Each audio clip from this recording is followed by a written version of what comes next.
JMU is in the college football playoffs. Let's talk about it next on Locked On Sunbelt.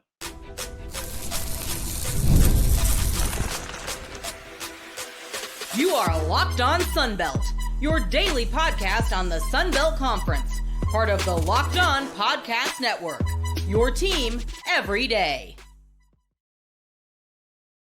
Dave Schultz, Locked On Sunbelt, your teams every day. Today's episode brought to you by Game Time. Download the Game Time app, create an account, and use code LOCKEDONCollege for $20 off your first purchase.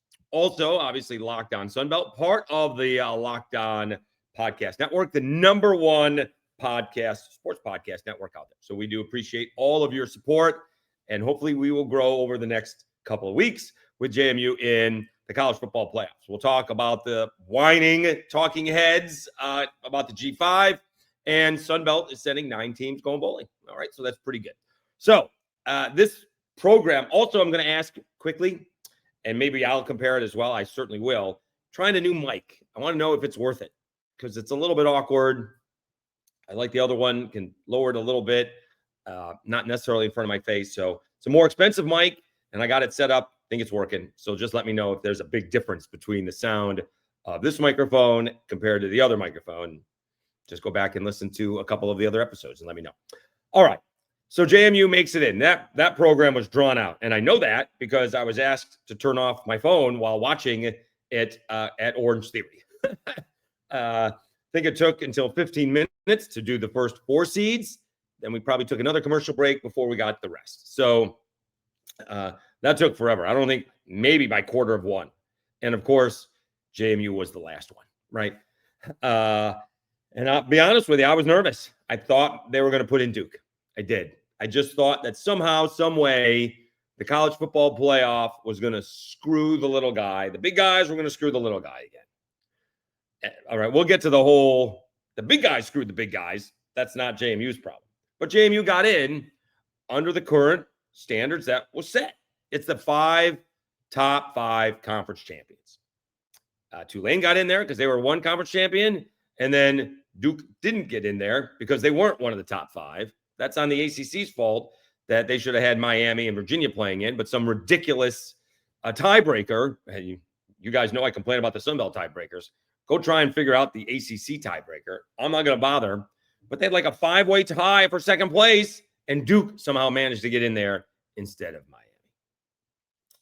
So that's their fault. And it's tremendous for both Tulane and JMU. Both will have their coaches coaching, right? Summerall is going to coach for Tulane, and Bob Chesney is going to coach for the Dukes. All right. And when people tuned in the other night, I don't know if they got the best version of the Dukes. Defensively, they did. Defensively, they sure did. They got, Troy scored a couple of touchdowns. That was it. And they got nothing in the second half. Having said that, they had a shot to win the ball game. They had the ball with 9 minutes left to go and a chance to go down and shock JMU. Instead, they didn't. JMU quickly put points on the board, and they got a scoop and score and made a close game a little bit of a blowout. And so when you're looking at Oregon, a couple things, and I'm not going to sit here and tell you I've watched a lot of Oregon Ducks football. We'll get, I think Spencer McLaughlin will come on, Lockdown Oregon will come on and talk about it this week. Could be Locked On Ducks. Because they have not had this fabulous season compared to what I think they were last year as the number 1 seed, right? They beat a bad Penn State team, which was basically the end of James Franklin, 30-24, or the beginning of the downfall of James Franklin, 30-24. They squeaked past Wisconsin in the rain, 21-7. They squeaked past Iowa, who's 18-16. Their big win is USC. Legit win. They beat them by 15 points. That's a fine win. But they lost to Indiana at home. They didn't play Ohio State or Michigan. And so they don't have a great win outside of USC. All right. I'm not going to sit here and try to defend JMU's schedule. Obviously, Oregon's schedule is harder than JMU. I get it. But they have not been quite as dominating as they were previously. They squeaked past Washington 26-14. Washington finished 5-4 in the Big Ten. 8-4 overall. Iowa was 8-4 overall. Good teams, not great teams. All right. And they squeaked past them. All right. You guys know I'm all about win and move on. But I think Oregon was better last year when they did lose to Ohio State. Yeah, they were undefeated last year. Beat Penn State. Is that in the Big Ten Championship? 45-37. They hammered Washington. They did squeak past Wisconsin. Maybe they just have problems with Wisconsin. But they were, they did squeak past Ohio State 32-31. But they were much more dominating, I thought, last year than they were this year. All right. And again, I'm not going to sit here and tell you that I watched more than the second half of Indiana and Oregon earlier this year. So we'll find out much more about them. Dante Moore is very good. Dan Lanning's a heck of a coach, right? He's done a great job out there. People thought he may take the LSU job or the Florida job. He said, no, thanks. I'm good here. Right. I have everything I need here. And he's put out a consistent, not top 10 team, like top 5 team. Right? They're really good. I'm also going to not to try to get caught up in, and I can talk myself into this. Like I said, Oregon's good, and just not quite as dominating as they were last year. And I can talk myself into, they're going to go out there and JMU can compete against a Power 4 team that's good. And JMU's going to have to step it up. They're going to need some breaks. Even Kurt Segnetti said, the other night after they won, hey, it's better to be lucky than good. They missed a field goal. All right. So you can admit that, right? And so they're going to need a little bit of luck. All right. But if this game can be like that Ohio State Indiana game and be close at halftime, remember Indiana was down and then they took the lead right at the beginning of the second half. And Ohio State they moved the ball a couple of times, but it couldn't get it done. They had 22, 23 minutes in the whole second half to kick a field goal, which they missed, and get a touchdown, which they couldn't do. So the pressure starts to mount on Ohio State. And Mendoza and Charlie Baker made some ridiculous plays on 3rd and 2 and 3rd and 6. Crazy play calls that worked. And so the pressure is going to be on Oregon in a big way, right? And if that game gets close, we'll see how it goes. We need to look at the weather. Let's see. Well, no, it's 2 weeks away. Who knows what the weather's going to be like? We don't even know what the weather's going to be like tomorrow. Meanwhile, 2 weeks away. So we'll wait to find out what the weather forecast is. So we'll take a couple of weeks. We'll look more back at JMU season, maybe start looking back at the Sun Belt season and start looking ahead to the playoffs. Because I think JMU can give them a ball game. They're going to have to play better than they did the other night. Wayne Knight was great. Alonzo Barnett, the third, wasn't. And we did see, the defense makes these defensive adjustments all the time. They're really good at it. They made some offensive adjustments. They passed the ball 16 times in the first half. They passed the ball 9 times in the second half. That's because they started running Alonzo Barnett the third. And now you got a key on 2 guys who can run the football. And maybe that's how, Wayne Knight had the big day. Barnett broke a couple of big runs as well. But he's going to have to be much more efficient. And he can be explosive as well, passing the ball. And he's going to need to do that against Oregon. Nobody's giving him a shot. I will say the line came out and it went down, which is kind of strange. It was 21.5, and now it's 20.5 for whatever it's worth initially. So it's gone down a point. Remember, that's just to get 50-50. So we'll see what happens. Some people started taking JMU right away. We'll see what happens moving forward. All right. Meanwhile, heads were exploding on Twitter and on TV. It's a travesty. Not 1, but 2 G5 teams made the college football playoffs. Woe is us. We'll talk about that next, right after I tell you about Game Time.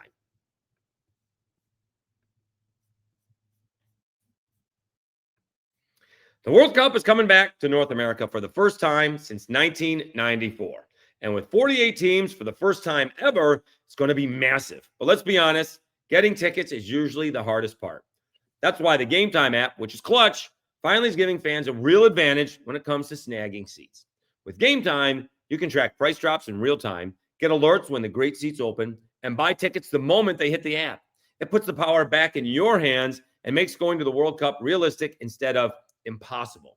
You pull up the app, and the layout makes it so simple to scroll through matchups and compare seat views. Pick a game, tap a section, and have your tickets locked in within minutes. No confusion, no hunting for the fine print. The seat view feature is a game changer. You literally see what the pitch looks like from your exact seat before you buy. And the prices include the fees up front, which I love. No last-second surprises at checkout. Alerts for teams and matches make it easier to grab tickets the moment they drop instead of missing out. Take the guesswork out of buying World Cup tickets and every match, concert, or event with Game Time.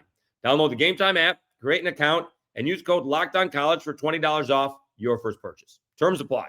Again, download the app, make an account, and use code LOCKEDONCollege for $20 off. Swipe, tap, ticket, go. Game Time.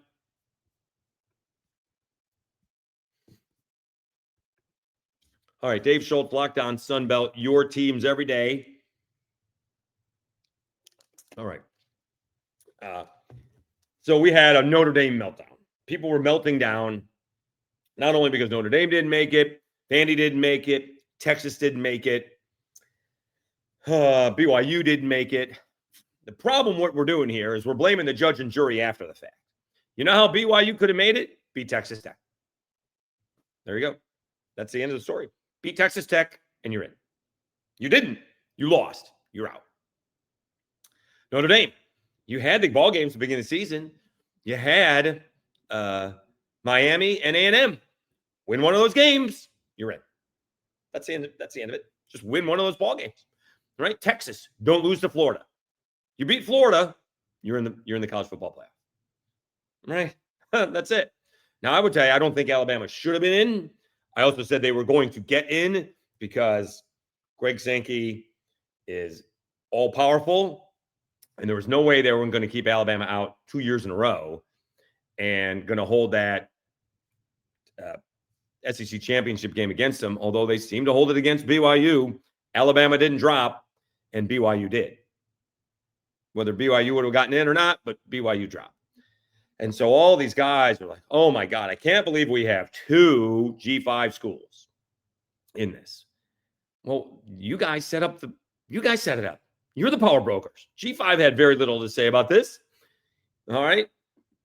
You guys set it up where the top 5 conference champions get in. There's no automatic G5 berth. It's the top 5 conference champions. Now, someone pointed out on Twitter, this was set up when there were 5 power conferences. Now there's only 4. So there's that. But this is, let's be honest, JMU is in because the ACC is screwed up. As we mentioned, they got a 5-way tie for second place, and they, their conference champion should have gotten in. Now, Miami did get in because they beat Notre Dame head-to-head. But really ridiculous, all of the whining and complaining. And now Notre Dame, teaching leadership skills at their university, says, no thanks, we're not going bowling. We're quitting. All right. So maybe the bowls end up going away. We'll see how long that takes. It's a lot of money for a lot of people. Just like they're claiming, can you imagine if Alabama didn't make it and they're going to, that's it. That's the end of the conference championships. You know how much money that brings in? And that's not going to happen either. All right. So I'm waiting for the first coach to point out that they're saying, you know what, we're going to skip the conference championship. Thanks for the invitation.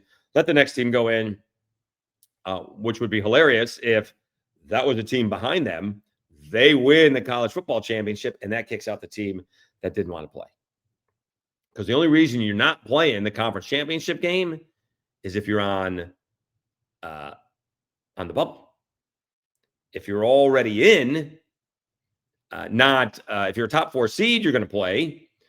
But if you're, where Alabama was, 9, 10, 11, 12, or 8 through 12, you're not going to play. But all of a sudden, that champion, if it's the team behind you and they upset the other team, maybe they're in and you're out. So we'll see. I'm not holding my breath on that one. That would be foolish. But they all they want their cake and eat it too, just like Notre Dame. right? They don't want to be in a conference to play in a conference championship game. And so they want all their money. They get all the money. They got NBC paying up incredible money, and they don't want to be part of a conference. So don't kid yourself. This is all about the money, right? And we can talk about that as well. Maybe we get the president on or the AD on or a marketing person on to talk about the exposure that JMU is going to get. And let's just settle this right now as well. Instead of having a G5 championship, which could end up being the result of all this, which would be awful, the amount of exposure that James Madison University is going to get for 2 weeks, and God forbid they win the ball game, and be for like a month, God forbid they win it, you can't buy that kind. You can't do a social media advertising, marketing blitz. You can't buy it. As I mentioned earlier today, again, we're going to find, the national media is going to find out what a great story Alonzo Barnett III is. They're going to find out what a great story Bob Chesney is, right? This is a guy who has got 15 years of head coaching experience, 15 years. And all of a sudden, he's in the college football playoff.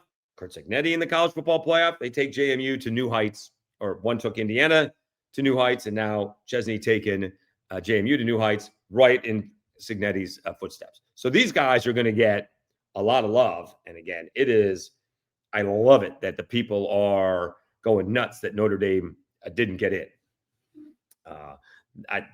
That usually does not happen. Usually the big guys get in and the little guys get screwed. And for the first time in a long time, that's not the case. They very well could change that moving forward. I don't know what they're going to do. Maybe make it the top 4 conferences, I guess. And they're going to expand it to 16 is what they're going to do. But as you'll understand, everyone will agree, it doesn't matter how many teams you expand it to. The last one who didn't get in always complains, right? We had it at 64, and then I think we did like 2 more. Now we're at 68, right? Now they want to go more to 76 or something along those lines, right? We had 2, then we had 4, and now we have 12 and the 13th and 14th. So I like 16. I think that's even, mostly because I want to see the top 4 seeds have a home game. I think they get gypped out of a home game. Can you imagine an Alabama going to play Indiana? How great would that be? That'd be fantastic, right? Alabama barely plays over the Mason-Dixon line as it is. Do it in January, be awesome. So I'd love to see that. That's what I want to see. But I am basking in the glow of all of the talking heads, going nuts that some of these schools didn't make it in there, when the schools didn't make it in there because they lost, right? I could have switched out Notre Dame. Well, you can't. Notre Dame doesn't have a big win. Who's their big win against? They lost to their 2 teams that they could have beaten. They don't have a big win. So I think they got it right. Alabama's got the best win. They probably also have the worst loss. All right. But again, I'm shocked that they screwed Notre Dame over Alabama. But again, Alabama's got Greg Sankey behind them, and that is all powerful. Don't kid yourself on that one. But it is fun watching from Skip Bayless to Jason Whitlock to David Pollack, all these guys going nuts that the 12 best teams are not in there. And have we ever had that, right? In the NCAA tournament, it's not the best 68 teams, right? And so what makes the NCAA tournament fun is the little guy getting in and, getting hot and making some threes and winning a basketball game. And, again, trying to compete for a national championship and winning it are 2 different things. Like, well, no chance that you could get, I think Danny Cannell was saying, no chance that they could win one. Okay. Well, let's see some of does Alabama have a chance to win one this year? We'll see if they get past OU, right? We'll see how Ole Miss does with their new head coach. Do they have a chance? They would have had one with Lane, but let's see what they do with Pete Golden. There's a lot of teams in there that may not have a chance to win the championship. We'll see how it goes, all right? Because Tennessee didn't have a chance last year. They got splattered, and so did Oregon. They're the number 1 seed, and they got blown out. So they had just as much chance as SMU and Boise did, all right? So it is the short-term memory of some of these folks are impressive. All right, let's talk about the Sun Belt. Let me know what you guys think. I am just, it brings a smile to my face that all the power brokers are complaining about what's going on. Let's talk about Sunbelt teams. We got 9 teams going bowling. It is fantastic. We will talk about that next, right after I tell you about Omaha Steaks.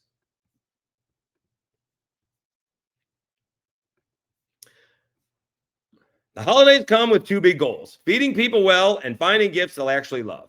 And when you want both handled in one move, Omaha Steaks is the way to go. From hosting to gifting, they deliver the world's best steak experience right to your door. Because during their Sizzle All the Way sale, you can stock up in a huge way, 50% off site-wide at omahasteaks.com. And it even gets a little better. Locked On College listeners get an extra $35 off with code COLLEGE at checkout. I've sent Omaha Steaks as gifts, and the reaction is always the same. It's the best gift ever. Also, I've been the receiver of Omaha Steaks, and it is the best gift ever. I love how easy it is to gift. Shows up frozen, packed beautifully, ready to cook. Steaks are perfectly aged and insanely tender. It's restaurant level at home. So many options: fillets, burgers, comfort meals, sides, desserts. You can build a box for anyone. Holiday magic made easy. Order by 6 p.m. Eastern time, and it ships the same day. Save big on gourmet gifts and more holiday favorites with Omaha Steaks. Visit omahasteaks.com for 50% off site-wide during their Sizzle All the Way sale. And for an extra $35 off, use promo code COLLEGE at checkout. Terms apply. See site for details. That's omahasteaks.com, code COLLEGE.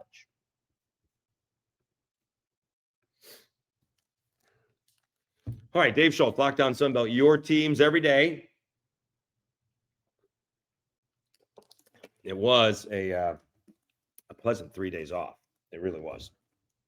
And hopefully we did put in the request, just put it out there, for the 2 JMU coaches, the current one and the incoming one. And we'll see if I get a chance at both of them, right? Chesney's going to be busy getting ready for UCLA, but he's also got 2 weeks to do, scouting for Oregon and the UCLA stuff. And they're doing the Napier press conference on Wednesday. So he's moving in while Chesney's moving out. I don't know if that's a little awkward. It could be actually a little, it could work out well for Billy, right? That's the thing. Now he can talk to the current coaching staff and get a lowdown on what players are coming back. And, that's the interesting part. Usually you don't have that. One coach is gone and a new coach comes in, and there's no overlapping. If they got a new coach at Tulane, they could do the same thing there. So I think that's a pretty opportunistic opportunity. Pretty good chance for Billy to figure out what's going on with the team and kind of get the lowdown, and then he can do his own stuff. But it's pretty good. All right. Sunbelt teams are going bowling. I'm not sure if they're all out or not. Let me see here. We do have the Cajuns playing Delaware in Mobile. So they're familiar with that. That's obviously where South Alabama plays. They are playing in the 68 Ventures Bowl. That is 8:30 on Wednesday, December 17th in Mobile, Alabama. All right. Some of these games are starting way late. That's 8:30 p.m. Eastern time, 7:30 p.m. Central time. I'm going to tell you right now, folks, those recaps are going to be in the morning. That's way too late. So Raging Cajuns taking on Delaware. Mike Desimo has only finished 1 of his 4 seasons with a winning record, 1 of his 3 seasons. This is a chance to do it. All right. Let's see if they can do it against Delaware. And the big question for Desimo is who is the starting quarterback. But that game is actually before the playoff game, right? That's crazy. The playoff game is December. Hold on a second. I had the dates wrong. Let me see here. Okay. Now I got to see because someone told me what the dates were. Is it Friday the 19th? Okay. Let me see. It's December the 20th. Okay. So it's December the 20th. Okay.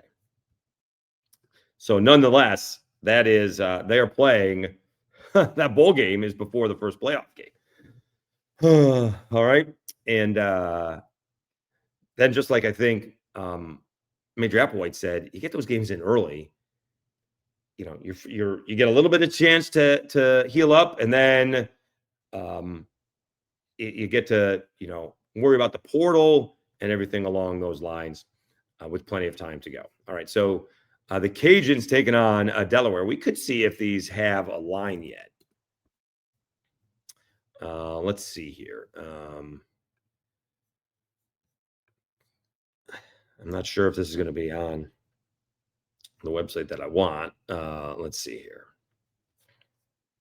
Cajuns favored by 3. Delaware also 6-6. All right. All right. Let's move on. Let's see what else we got. Troy is at Jacksonville State in Montgomery. That's actually the day before. That's in the Crampton Bowl, December 16th. That's at 9 p.m. Eastern time. We may not make it to halftime in some of these games. Meanwhile, the whole game. I did see some Troy. Saw Josh Boutwell is very happy that Troy's playing Jacksonville State. Old rivals, that's cool. Being in Montgomery, I guess not so cool. It could be a little bit chilly, especially on a Tuesday night. But their game, that's almost in 2 weeks. They're getting that game. Oh, no. They're getting that game out. In fact, it's in a week. Yeah. All right. The Cajuns and Delaware are playing in a week and a half. Troy and Jacksonville are playing a week from Tuesday. They're getting ready. All right. Coastal Carolina taking on La Tech. That is December 30th. That's in Shreveport. So that's a home game for Louisiana Tech, basically. That's a 2 p.m. Ball game. A chance for Louisiana Tech to, announce their presence with authority in the Sun Belt. So that'll be interesting. All right. So that's 3 teams so far. All right. Texas State is taking on Rice. That's outstanding. You got to love that. That is January 2nd. And that is in the Armed Forces Bowl on Friday, January 2nd in Fort Worth. All right. So it'll be interesting. I presume everyone's getting that day off, right? You're going to get, not everybody, but a lot of people are going to get that day off, the 1st and the 2nd. I think I have that day off, to be honest with you. I have like the 31st, the 1st, and the 2nd off, although I work the weekend. The people who, it's not going to be a 5-day weekend for me. I'll be working Saturday and Sunday. All right, Southern Miss taking on Western Kentucky. Southern Miss getting the New Orleans Bowl. That'll be December 23rd at 5:30 Eastern time, 4:30 Central time. Who will be coaching Southern Miss? Will they have a new coach by then? And Tyson Helton will be coaching Western Kentucky. Western Kentucky went down there and did a number on South Alabama a few years ago. That was not pretty at all. Not good for South Alabama. So Western Kentucky has been in that ball game before, and we'll see if Southern Miss is healthy, who plays, and can they go out on a high note, because it has obviously been a little bit of a disappointing finish. All right. Do we have other? That's 1, 2, 3, 4, 5. So we still have a little bit more when it comes to, Old Dominion's playing South Florida. That was announced earlier in the week. So they're going to the Cure Bowl. And the word is, unfortunately, that Colton Joseph is probably opting out. And they also heard that he may be going to Stanford. And not for just a little bit of money either. So that's a nice way to cash in. Now I got to see if Stanford's playing Syracuse, which I think they beat them this year. Bad.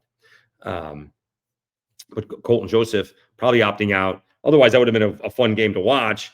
Old Dominion is taking on South Florida in the Cure Bowl.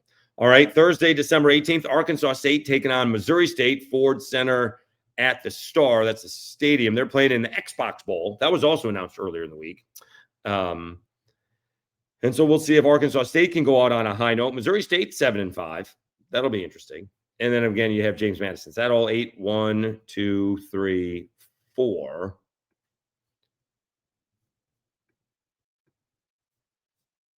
No, it's not on. No, I don't have them on here.